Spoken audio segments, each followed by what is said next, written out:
You think you know what TSA is looking for? Prohibited items, weapons, explosives, the obvious security threats that make headlines when they're discovered at checkpoints. You've been thinking about this all wrong. In 2025, TSA agents are spending less time looking for dangerous items and more time analyzing you. Your behavior, your patterns, your micro-expressions and unconscious habits that reveal what they call passenger risk indicators. What they're actually looking for has nothing to do with what's in your bag and everything to do with how you act while they're searching it. And here's what they don't want you to know. Their training has shifted from finding prohibited objects to identifying suspicious people. People who might not be carrying anything illegal today, but whose behavior suggests they could be planning something for tomorrow. Current and former TSA agents are finally speaking out about what they're really trained to watch for. Behaviors that seem completely innocent to you, but light up every red flag in their extensive psychological profiling system. Stick around, because the number 3 thing they're watching for is something 80% of travelers do unconsciously when they're nervous, and it's getting people flagged for intensive questioning even when they're completely innocent. Let's jump in. What they're looking for.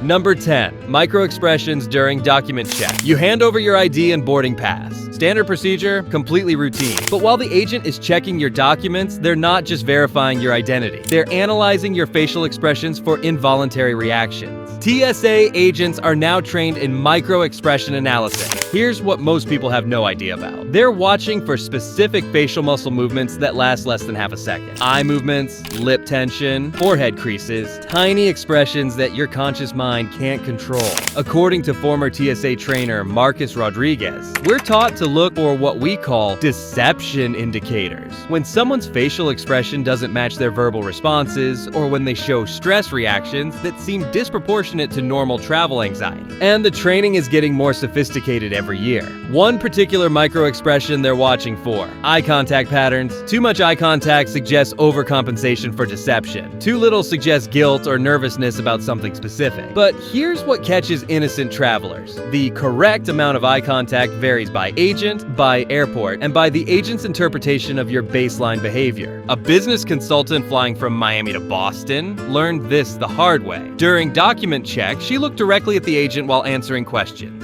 exactly like she'd been taught in customer service training. The agent flagged her for excessive eye contact inconsistent with normal passenger behavior and pulled her aside for additional questioning about her unusual confidence levels. 20 minutes of questioning because she made appropriate eye contact. Most people have no idea that looking directly at TSA agents can be interpreted as suspicious behavior designed to appear trustworthy. The solution: brief, natural eye contact during responses, then look away naturally. Don't stare, don't avoid eye contact completely, and don't overthink it. Your face is being analyzed for deception indicators you can't consciously control. What they're looking for. Number 9. Clothing and grooming inconsistencies. You're dressed normally for travel. Comfortable clothes, practical shoes, nothing unusual or out of place. But TSA agents are analyzing your appearance for what they call presentation inconsistencies. According to retired TSA supervisor Janet Chen, we're trained to notice when someone's clothing, grooming, or accessories don't match their travel profile. Business clothes with worn shoes, expensive luggage with cheap clothes, or grooming that seems rushed or incomplete. Here's what they're really watching for. Signs that you might be traveling under false pretenses or trying to project an image that doesn't match your actual circumstances. And the analysis gets incredibly detailed. They're noting whether your clothes look recently purchased, if your shoes match your stated travel purpose, whether your grooming suggests you left home in a hurry, and if your accessories align with your apparent income level. This next detail will shock you. A graduate student flying from Seattle to Chicago was flagged because her clothing presentation was inconsistent with student travel profile. She was wearing a business suit for job interviews, but carrying a backpack instead of professional luggage. The mismatch between formal clothing and casual luggage triggered additional screening because agents thought she might be misrepresenting her travel purpose. She missed her connecting flight because she dressed professionally for job interview. Former agent David Park explains, "We're taught that people trying to blend in often get small details wrong. Someone pretending to be a business traveler might have the suit but forget about the shoes.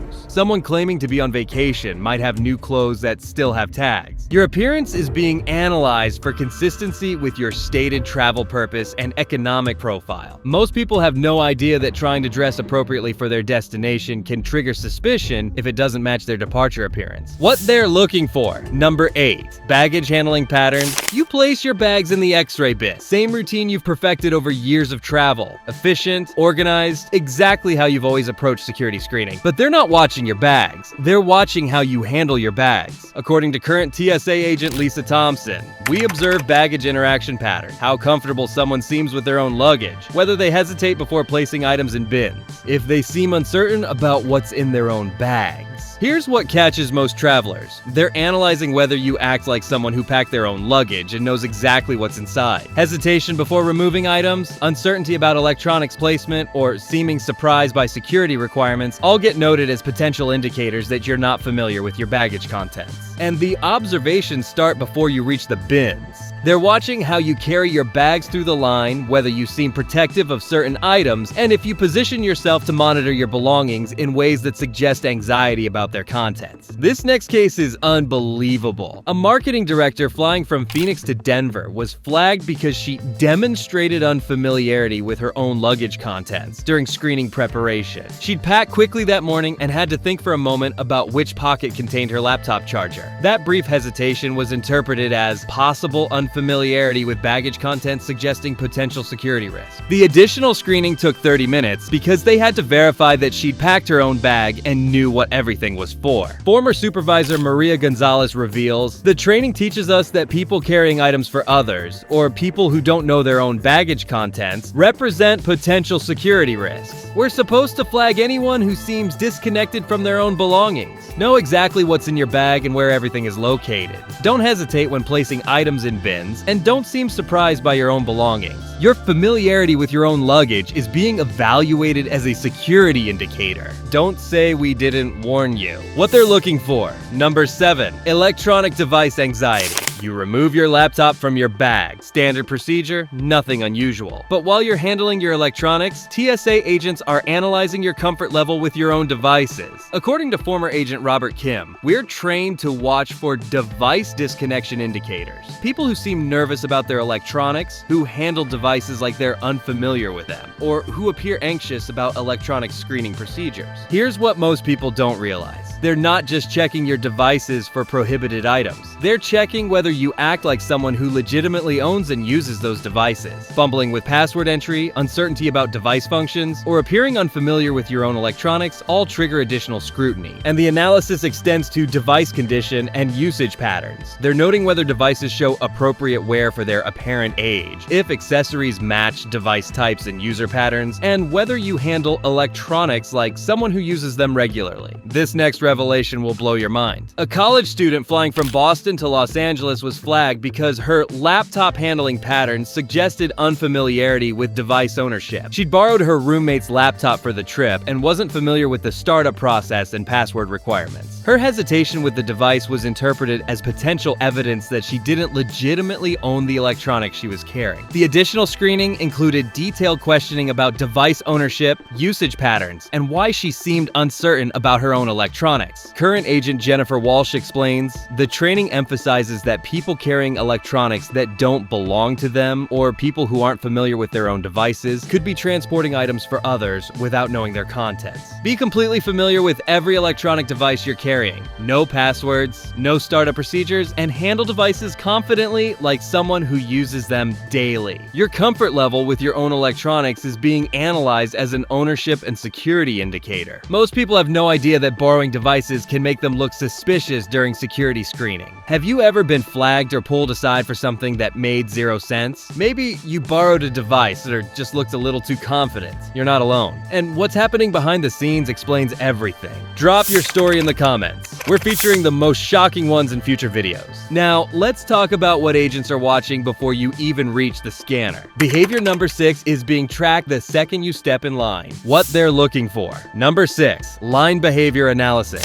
You're waiting in the security line. Nothing unusual, just standing in queue like everyone else. But TSA agents positioned throughout the area are analyzing your line behavior for what they call queue anxiety indicators. According to retired supervisor Michael Chen, we observe observe passenger behavior while they're waiting. How often they check their phone, whether they're watching other passengers or security procedures, if they seem unusually interested in our operations. Here's what they're really watching for. People who might be gathering intelligence about security procedures or coordinating with others in different parts of the line. Specific behaviors that trigger their attention. Looking back at people behind you, watching other passengers go through screening, paying attention to agent activities, or checking your phone excessively while in line. And the monitoring is continuous from the moment you join the queue. They're noting whether you position yourself to observe maximum security operations, if you seem to be timing procedures, whether you appear to be communicating with others outside the secure area. This next case will shock you. A frequent business traveler flying from Chicago to Miami was flagged for operational surveillance behavior because he watched other passengers go through the body scanner while waiting in line. He was just trying to prepare for his own screening, but agents interpreted his observation of procedures as potential intelligence gathering activity. The additional questioning focused on why he was monitoring security operations and whether he was gathering information for future use. Former agent Sandra Rodriguez reveals, "We're taught that legitimate passengers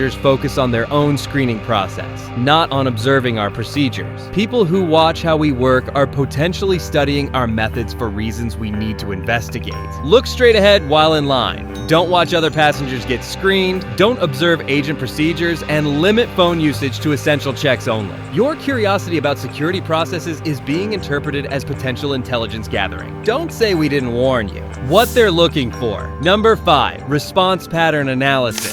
The agent asks you standard security questions. Did you pack this bag yourself? Has anyone given you anything to carry? Have your bags been in your possession the entire time? But they're not just listening to your answers. They're analyzing how you answer. According to current TSA trainer Patricia Williams, we're trained in response pattern analysis. We listen for hesitation, verbal fillers, changes in speech patterns, and answers that sound rehearsed versus natural. Here's what catches most innocent travelers. Overthinking your responses to make sure you're being completely accurate can make you sound deceptive. Pausing to consider your answer, saying or well before responding, or giving more detailed answers than necessary all get flagged as potential deception indicators. And they're comparing your response style to your baseline communication patterns established during document check. If you spoke confidently during ID verification but suddenly seem uncertain during security questions, that change gets noted as a behavioral inconsistency. This next detail will blow your mind. A teacher flying from Denver to Portland was flagged because her security question responses demonstrated verbal pattern changes inconsistent with baseline communication style. During document check, she spoke naturally and confidently. During security questions, she paused briefly before each answer to make sure she was being accurate. That shift from natural speech to careful consideration was interpreted as potential deception behavior, triggering additional questioning about her travel purposes and baggage contents. Former agent Thomas Lee explains, "The training teaches us that honest people answer routine questions naturally and consistently. People who suddenly become careful or hesitant might be hiding something or trying to avoid revealing information. Answer security questions naturally and immediately. Don't overthink responses, don't pause to consider accuracy, and maintain the same communication style throughout the process. Your verbal patterns are being analyzed for consistency and potential deception indicators. Most people have no idea that being careful with their answers can make them look dishonest. What they're looking for. Number 4, social interaction monitoring. You're traveling with family or colleagues. Normal group travel, coordinating timing, helping each other with bags and procedures. Standard teamwork that makes travel easier for everyone. But TSA agents are analyzing your group dynamics for what they call coordination indicators. According to former supervisor James Park, we watch how groups interact, whether they seem like they actually know each other, if they're communicating naturally, or if their coordination appears practiced or artificial. Here's what they're really looking for.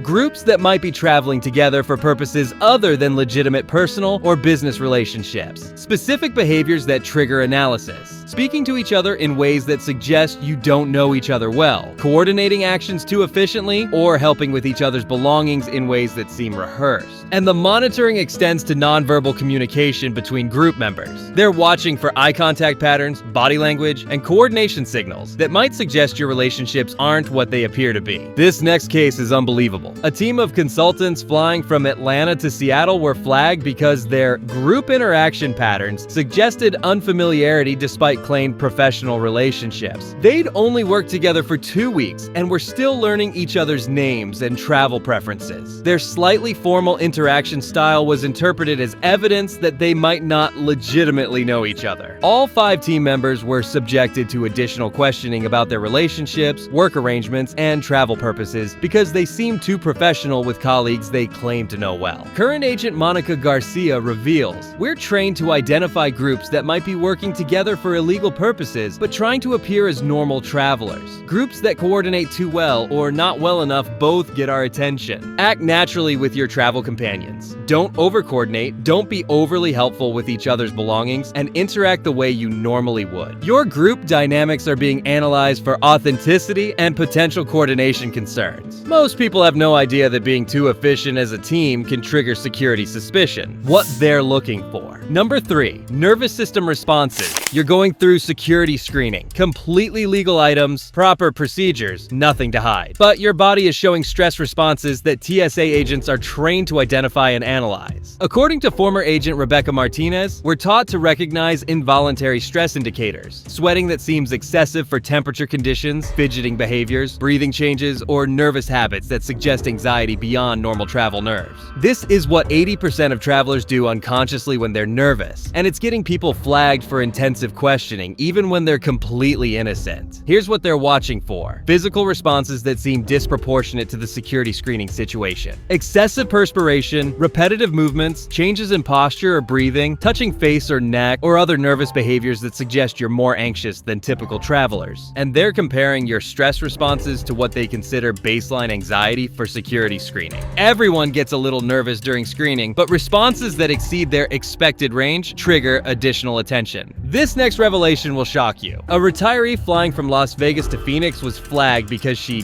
demonstrated stress responses inconsistent with routine travel screening. She was naturally anxious about flying and medical devices in her carry-on, but her stress level was interpreted as evidence that she might be hiding something or concerned about items in her luggage. The additional screening included detailed questioning about her anxiety, medical examination of all her devices, and extended bag searches to verify that her stress wasn't related to prohibited items. Former supervisor Angela Chen explains, "The training teaches us that people with nothing to hide shouldn't be extremely nervous during routine screening. Excessive anxiety suggests they might be concerned about something we need to discover. Practice relaxation techniques before approaching security. Breathe normally, avoid fidgeting, and try to maintain calm body language throughout screening. Your involuntary stress responses are being monitored and analyzed as potential indicators of concealment or deception. Don't say we didn't warn you." What they're looking for. Number 2. Technology usage patterns. You're using your phone while waiting in security areas, checking emails, browsing social media, normal digital behavior while you wait. But TSA agents are analyzing your technology usage for behavioral indicators. According to current agent Kevin Rodriguez, "We observe device usage patterns, how often people check phones, what they seem to be doing on devices, whether they appear to be communicating with others or coordinating activities." Here's what most people don't realize. They're not monitoring your communications, but they are analyzing your usage behaviors for patterns that suggest coordination or anxiety. Rapid app switching, frequent message checking, apparent coordination communications, or usage patterns that seem designed to avoid observation all get noted. And the analysis includes how you position devices and whether you seem concerned about others seeing your screen. They're watching for protective behaviors around devices that might suggest you're accessing information you don't want observed, or communicating about things related to your travel that you want to keep private. This next case will blow your mind. A business traveler flying from San Francisco to New York was flagged because his device usage patterns suggested potential coordination activities. He was rapidly switching between work apps to catch up on emails during the security wait, but the frequent app changes and typing activity was interpreted as possible communication with others about his travel situation. The additional screening included detailed questioning about his device usage, work activities, and whether he was coordinating with anyone else about his flight or travel plans. Former agent Rachel Kim reveals, "We're trained to identify usage patterns that might indicate someone is receiving instructions, coordinating with others, or accessing information related to security or flight operations. Limit device usage in security areas to essential functions. Avoid rapid app switching, minimize typing activity, and don't shield your screen in ways that suggest privacy concerns. Your technology usage patterns are being analyzed for coordination and security indicators." Most people have no idea that normal productivity activities can look suspicious during security screening. What they're looking for. Number 1. Memory and consistency analysis.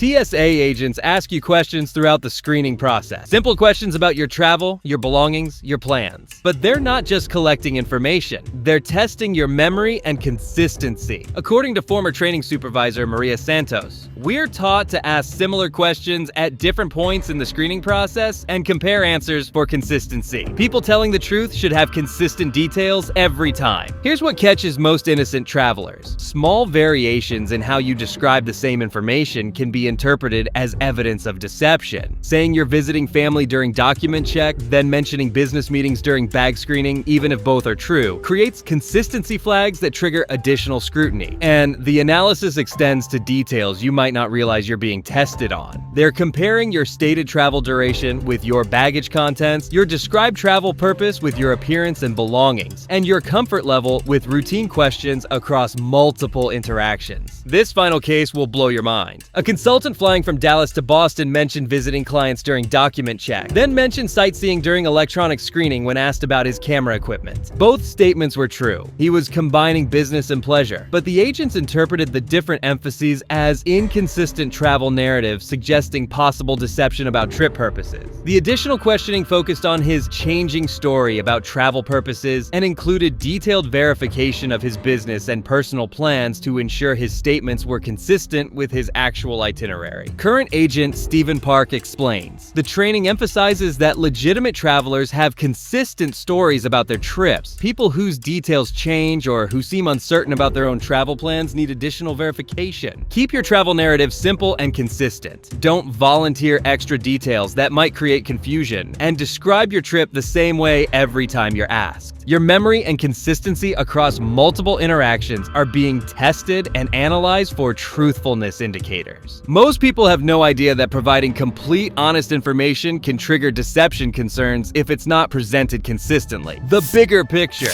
Here's what all of these observations reveal about modern TSA operations. They've shifted from finding prohibited items to profiling passenger behavior. The focus has moved from what are you carrying to who are you and why are you traveling. Current and former agents consistently report that their training emphasizes behavioral analysis, psychological profiling, and risk assessment based on passenger conduct rather than baggage contents. According to former supervisor David Chen, the prohibited items list gets all the attention, but most of our training now focuses on identifying people who might be planning activities that don't involve bringing anything illegal through security. And the behavioral profiling system is constantly expanding. New indicators get added regularly based on intelligence assessments, behavioral research, and analysis of past security incidents. What seemed like normal behavior last year might now be flagged because the profiling criteria have been updated to include new risk indicators. What this means for travelers. Understanding what TSA agents are actually looking for changes how you should approach airport security. It's not enough to follow the rules about prohibited items and proper procedures. You also need to manage your behavior, appearance, and responses to avoid triggering their behavioral profiling systems. The goal isn't just to get through security with legal items. The goal is to get through security without being identified as someone who needs additional investigation. And that requires understanding that every aspect of your behavior is being analyzed for psychological and security indicators that go far beyond simple rule compliance. Final warning.